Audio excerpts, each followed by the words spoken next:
Bể nước nha. Cây đào nhưng mùa này nó chưa ra hoa, đến tháng 12 nó mới ra hoa. Cuộc sống nông thôn này.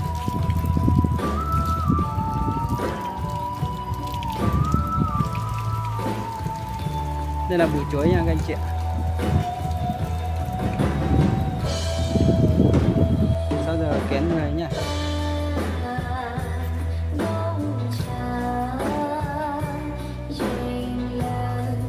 Các tản rất là đẹp.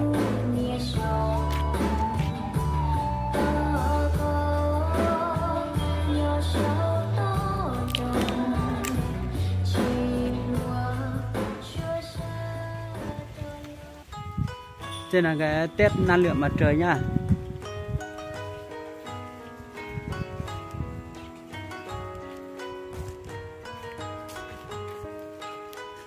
Sau đây mình sẽ đưa các bạn đi xem trẻ con ở trên này nó chơi thế này.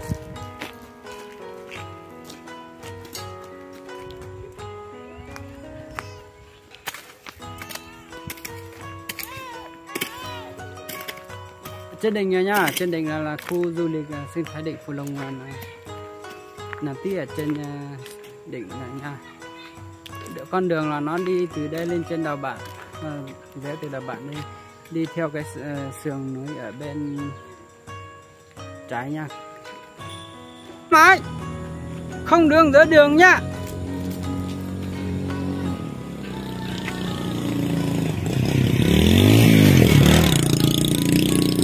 Nhá rồi. Nên nó về hôi trà. Nên nó về hôi trà. Nên nó về hôi trà. Hả? Tên là gì đấy? Hả? Hả? Phương. Cái gì Phương? Ừ? Cái gì? Nào, tên con là gì đây? Tên con là gì? Công Minh này. Chơi mùa này.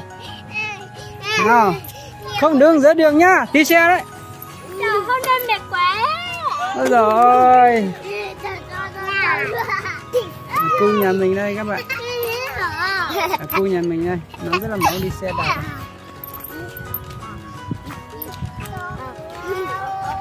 Cuộc sống nông thôn sống thế này các bạn.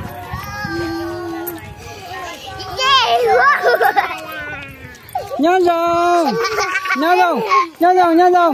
Hãy nhớ rồi với bà. Xin chào nó mà. Bye bye. Xin chào.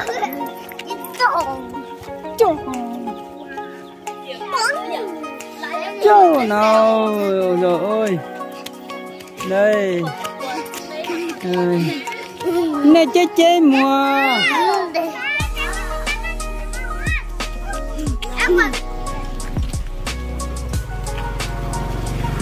Rồi nha.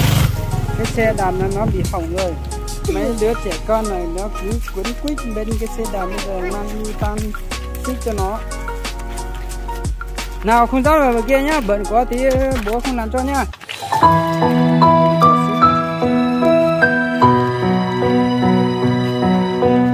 Nhanh lên.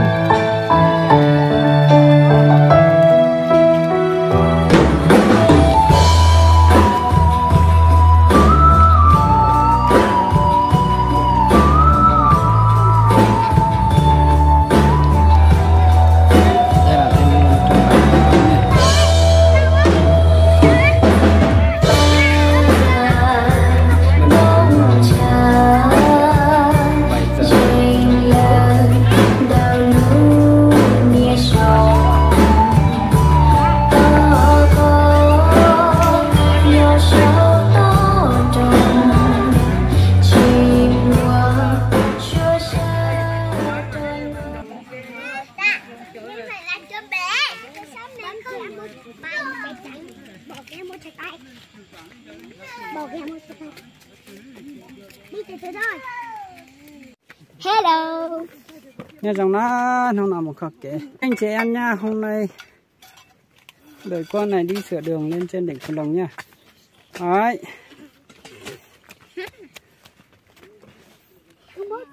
Nghe rằng nào. Chị Hoa này.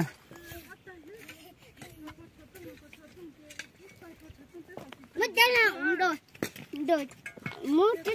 Nó này. Xin chào nha.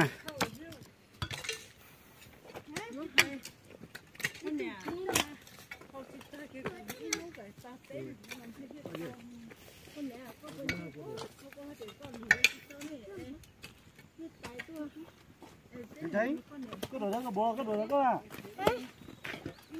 Được chăm phở. Đi, tôi. Đi bán luôn. Ôi, sao?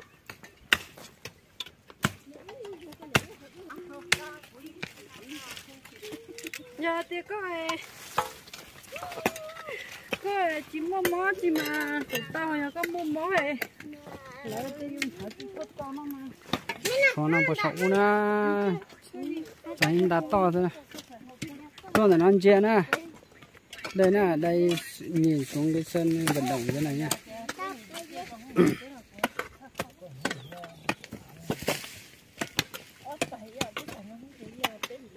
Đây là du lịch phượt nha các anh chị ạ. Thử thách 6 ngày. 6 đêm đi chơi. 6 ngày 6 đêm. Đi chơi. Anh chị em nào muốn có một cuộc sống mà tách biệt với xã hội loài người thì lên trên này. Khi mà ở dưới những cái thành phố thành thị đông người thì nó ồn ào, ô nhiễm từ những không khí. Nhưng lên trên này thì không khí là trong sạch luôn các anh chị ạ. Cực mát luôn. Nguồn nước cũng sạch. Không khí cũng sạch, tất cả mọi thứ đều sạch.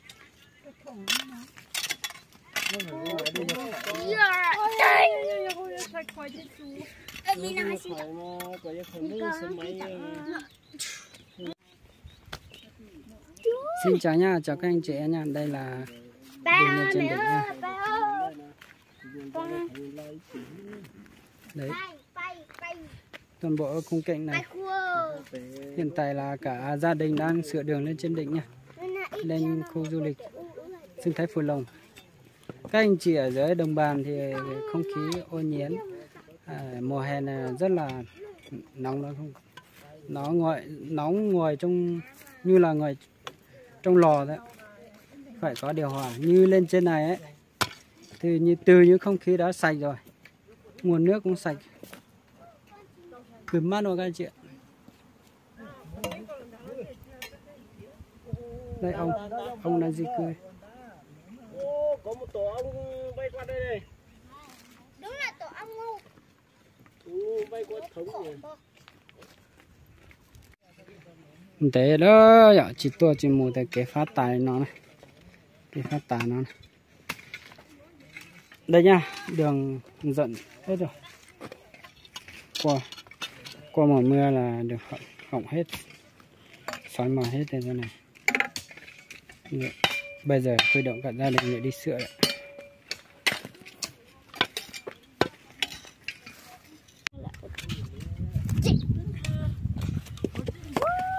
Đây là khung cảnh từ trên đỉnh nhìn xuống dưới sơn nha.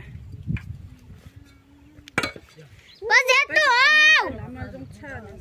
Hẳn đây là sân bay Điện Biên nha các anh chị. Đây là sân bay Điện Biên. Dù cho nó muốn lấy dù hay là muốn lấy cho. mới khác có ta chỉ đã mới chờ đi hết cô giống trên này là phần đại tướng.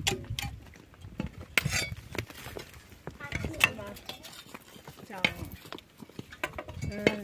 đi thì họ tới mới chợ đó.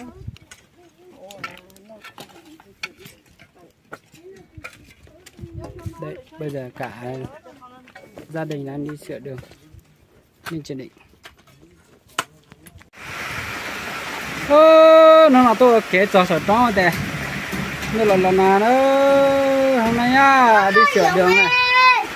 Đây này. Đây là cái vải bạt để che người.